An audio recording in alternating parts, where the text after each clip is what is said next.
गीता अपने पति रमेश और 2 छोटे छोटे बच्चों के साथ एक गांव में रहती थी। गीता का पति मजदूरी का काम किया करता था। वो लोग बहुत ही गरीबी की हालत में रहते थे। बहुत मुश्किल से 2 वक्त का खाना मिल पाता था। उसके अलावा किसी चीज पर खर्च करने के लिए उनके पास पैसे नहीं थे। रमेश की माँ भी काफी बूढ़ी और बीमार थी। उनकी जिंदगी इसी तरह चल रही थी कि अचानक एक दिन रमेश को काफी तेज बुखार आता है और सही इलाज न मिल पाने के कारण उसकी मृत्यु हो जाती है। गीता के पति का एक छोटा भाई राजू भी था, जो बहुत चालाक किस्म का आदमी था। भाई की मृत्यु के बाद वो थोड़े दिन उसके परिवार और माँ की सेवा का नाटक करता है।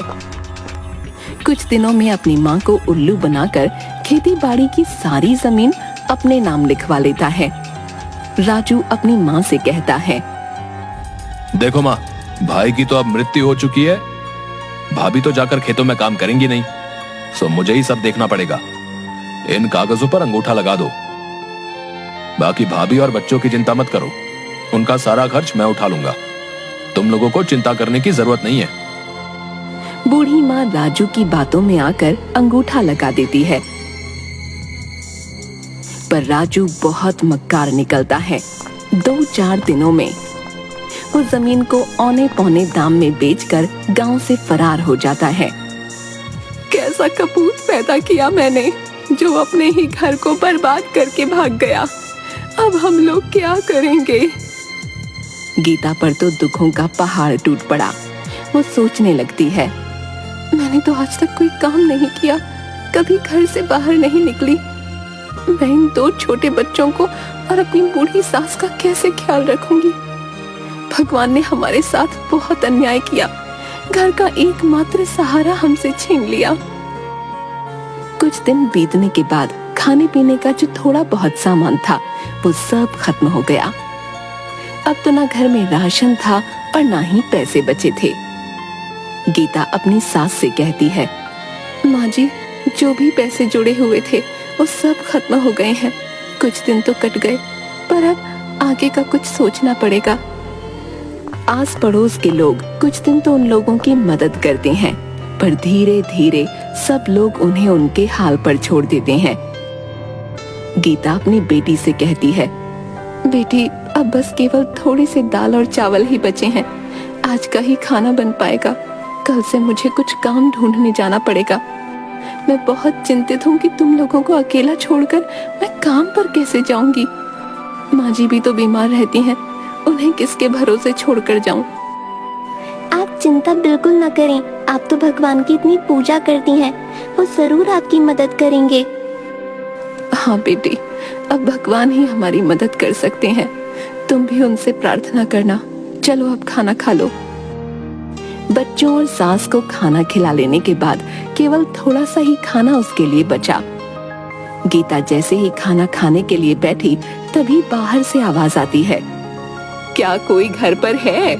इस भूखी बुढ़िया को भी खाना खिला दो। बूढ़ी अम्मा की आवाज सुनकर गीता तुरंत बाहर आती है और उन्हें बैठने के लिए कहती है। गीता ने अपने लिए जो थोड़े से दाल चावल रखे थे वो उस बुढ़िया को देने के लिए प्लेट में डालकर ले आती है। ये जो थोड़ा बहुत खाना है खा लो, मेरे पास आज केवल इतना ही भोजन है, आप इसे ग्रहण कर लें। बूढ़ी अम्मा खाना खाते खाते गीता से पूछने लगती हैं, क्या हुआ बेटी, उदास क्यों है? गीता उस बूढ़ी अम्मा को सारी कहानी बताते हुए कहती है कि किस तरह अचानक उसके पति की मृत्यु के बाद घर का सारा भार उसके ऊपर आ गया और कमाई का कोई जरिया नहीं है। आज तो राशन भी खत्म हो गया है। मुझे समझ नहीं आ रहा कि अपने छोटे छोटे बच्चों और बूढ़ी सास को छोड़कर कैसे बाहर काम पर जाऊं, और यदि काम नहीं किया तो इनके लिए खाना कहां से लाऊंगी? बूढ़ी अम्मा गीता की सारी बातें सुनकर उससे कहती है, तुमने ये जो दाल चावल बनाए थे इनमें बहुत ही स्वाद था। तुम्हारे हाथ में स्वाद है। घर के बाहर ही तुम दाल चावल का ठेला क्यों नहीं लगा लेती, जिससे तुम्हें घर छोड़कर कहीं जाना भी नहीं पड़ेगा और तुम्हारी कमाई का जरिया भी बन जाएगा। मैं तुम्हें एक नमक का पैकेट देती हूँ। ये एक जादुई नमक है। तुम अपने खाने में इसी पैकेट से नमक डालना, फिर देखना उस खाने का स्वाद। तुम्हारा सारा खाना हाथों हाथ बिक जाएगा और तुम्हें कभी पैसे की कोई परेशानी नहीं होगी। ये कहते हुए बूढ़ी अम्मा गीता को एक नमक का पैकेट देती हैं। आपका बहुत बहुत शुक्रिया अम्मा, आपने तो मेरी समस्या हल कर दी। अब मैं घर पर रहकर ही सब काम कर लिया करूंगी और मुझे अपने बच्चों को छोड़कर कहीं दूर भी नहीं जाना पड़ेगा। तुम बहुत ही अच्छे दिल की औरत हो। तुम्हारे मन में लोगों के लिए दया भाव है और तुम लोगों की मदद करना चाहती हो। इसीलिए मैं तुम्हें ये जादुई नमक दे रही हूँ। ये तुम्हारी बहुत मदद करेगा। हाँ, ये याद रखना, ये पैकेट कभी भी खाली नहीं होगा। बस तुम इसे एक जगह संभाल कर रख देना और हमेशा खाने में नमक इसी में से डालना। भगवान तुम्हारा भला करेंगे। ये कहते हुए वो बूढ़ी अम्मा वहाँ से चली जाती हैं। गीता अगले ही दिन भगवान का नाम लेकर खाना बनाने का काम शुरू करती है। पहले दिन वो दाल चावल ही बनाती है और उसमें वही जादुई नमक डालती है। वो अपने आसपास के सभी घरों में कहलवा देती है कि आज से वो दाल चावल बनाकर बेचने का काम शुरू कर रही है। जिसे भी दाल चावल लेने हो वो उससे खरीद सकता है। पहले ही दिन कुछ लोग गीता से दाल चावल खरीद कर खाते हैं तो उसके दाल चावल के स्वाद से वो लोग बहुत खुश होते हैं। गीता बहन, वाह क्या बात है। ये दाल चावल तो बहुत ही स्वादिष्ट है? हम भी रोज घर में दाल चावल बनाते हैं, परंतु ऐसा स्वाद तो कभी भी नहीं आया भाई। हाँ भाई, ऐसे दाल चावल ना गुड्डू की माँ जो है 100 साल लगा कर भी नहीं बना पाएगी, बता रहा हूँ। स्वाद आ गया भाई सच में। हाँ, गीता के बनाए दाल चावल धीरे धीरे पूरे गांव में मशहूर हो जाते हैं। पूरे गांव भर में उसके दाल चावल की तारीफ होने लगती है। उस जादुई नमक के स्वाद ने अपना जादू चला दिया और गीता के बनाए दाल चावल गांव भर में मशहूर हो गए। अब गीता जितना भी खाना बनाती वो हाथों हाथ बिक जाता। गीता की अच्छी खासी कमाई होने लगी और उसके पास पैसे भी जुड़ने लगे। गीता अपनी सास से कहती है, माँ जी, हमारे बनाए दाल चावल पूरे गांव भर में सबको पसंद आ रहे हैं और रोजाना ग्राहक बढ़ते ही जा रहे हैं। अब हमारे घर में पैसे की कोई कमी नहीं है। मैं सोच रही हूँ क्यों ना मैं अपने साथ काम करने के लिए एक नौकर को रख लूं और हम दाल चावल के साथ साथ सब्जी और रोटी भी बनाकर बेचेंगे, जिससे कि हमारी कमाई और बढ़ेगी। हाँ हाँ, क्यों नहीं बेटी, तुम इतने मन से और साफ सफाई से खाना बनाती हो तो खाने में तो स्वाद आएगा ही। तुम इसी तरह मेहनत करती रहो, भगवान तुम्हें सफलता देंगे। बस फिर क्या था, गीता अगले ही दिन से मुन्ना नाम के एक लड़के को अपने साथ काम करने के लिए रख लेती है। खाना तो गीता ही बनाती थी, जिसमें वो जादुई नमक डालती, परंतु खाना परोसना, ग्राहकों से पैसे लेना और उन्हें खाना डाल कर देना, ये सब काम के लिए उसने मुन्ना को रख लिया। मुन्ना काफी गरीब था और चालाक भी। जब उसने देखा कि गीता का बनाया हुआ खाना इतना बिकता है तो वो सोचने लगा, क्यों ना मैं भी किसी तरह खाना बनाकर अपना अलग ठेला लगा लूं। यहाँ नौकरी करते तो मुझे 4 पैसे ही मिलने वाले हैं, परंतु अपने ठेले से मुझे अच्छी कमाई हो जाएगी।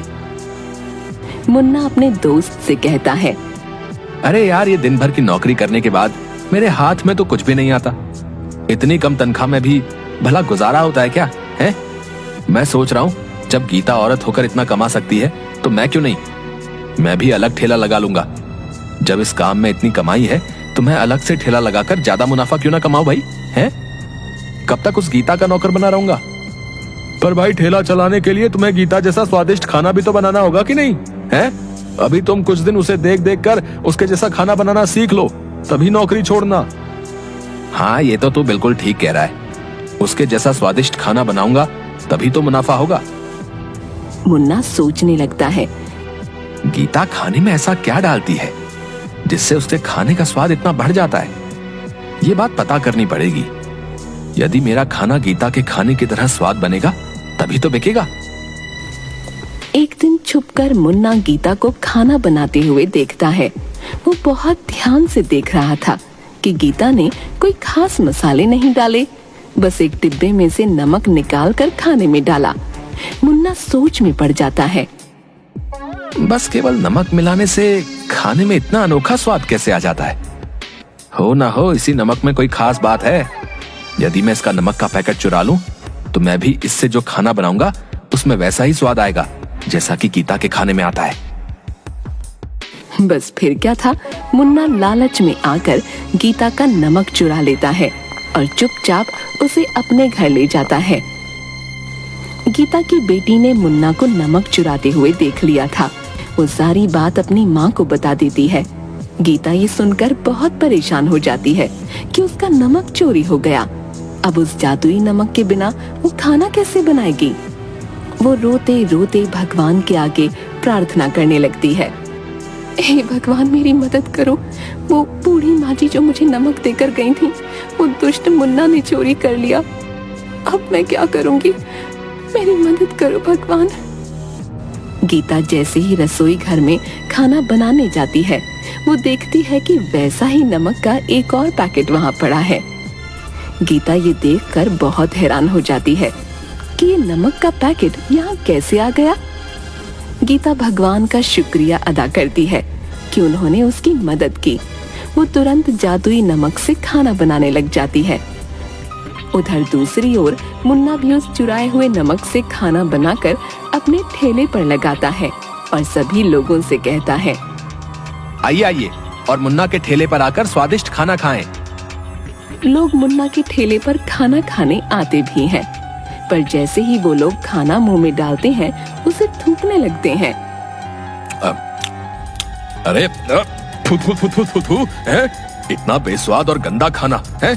इसमें तुमने नमक मसाले डाले हैं या जहर डाला है भाई? हैं? थू थू थू थू थू। हमारे सारे पैसे बर्बाद कर दिए। ये खाना तो कोई जानवर भी नहीं खाएगा। लाओ हमारे पैसे वापस करो। सभी लोग मुन्ना को भला बुरा कहने लगते हैं और अपने पैसे वापस लेकर वहाँ से चले जाते हैं। वो बहुत दुखी होता है कि उसने तो पैसे उधार लेकर बहुत सारा खाना बना लिया था, परंतु सारा खाना बर्बाद हो गया, जिससे उसका बहुत नुकसान हुआ। अगले दिन मुन्ना रोते हुए गीता से माफी मांगने जाता है। उसे समझ में आ गया था कि एक भली औरत के साथ बुरा करने और चोरी करने का अंजाम उसे मिल गया है। वो गीता के आगे हाथ जोड़ते हुए कहता है, गीता बहन, मुझे माफ कर दो। मैंने तुम्हारा जादुई नमक चुराकर फायदा कमाने की सोची, परंतु मैं ये भूल गया कि जादुई चीज तो उसी व्यक्ति के यहाँ काम करती है जिसे वो दी जाती है। मैंने लालच में अंधे होकर तुम्हारा जादुई नमक चुरा लिया। मुझे माफ कर दो और मुझे अपने पास दोबारा काम पर रख लो। मैंने तुम्हारे यहाँ नौकरी छोड़कर बहुत बुरा किया। मेरे छोटे छोटे बच्चे भूखे मर जाएंगे। मुझ पर दया करो। मैं आइंदा कभी भी तुम्हें शिकायत का मौका नहीं दूंगा। मुन्ना को इस तरह से रोते देख गीता का मन पसीज जाता है। गीता मुन्ना से कहती है, अरे अब तुम रोना बंद करो। मैं इतनी कठोर नहीं हूँ कि तुम्हें दोबारा काम पर ना रखूं और तुम्हारे बच्चों को भूखा मरने के लिए छोड़ दूं। तुम्हें अपनी गलती का एहसास हो गया, बस इतना ही काफी है। पर आगे से हमेशा ये बात याद रखना कि किसी दूसरे की चीज पर अपनी नियत खराब मत करना, क्योंकि चोरी की चीज कभी तुम्हें अच्छा फल नहीं देगी, बल्कि उसके दुष्परिणाम ही तुम्हें भुगतने पड़ेंगे। मुन्ना को अपनी गलती समझ आ जाती है और उसके बाद से वो पूरी ईमानदारी के साथ गीता के यहाँ काम करने लगता है।